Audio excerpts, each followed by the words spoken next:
Chapter 8 is called Holistic Mission, and it is encouraging us as Christians to think about how the gospel is holistic.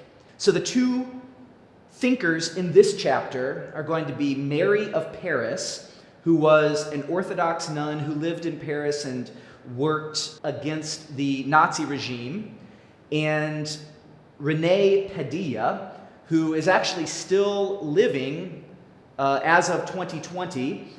He is a Latin American evangelical theologian. When you're reading Mary of Paris, think about how can you live out some of those monastic ideals in the world, even if you're not part of a cloistered community somewhere.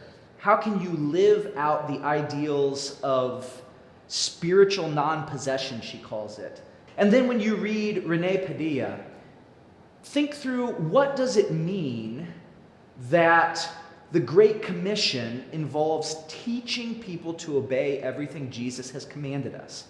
It's not simply believing in Christ for the salvation of our soul someday, although it is that, but it also is the commands that Jesus has given us about loving our neighbor as ourselves.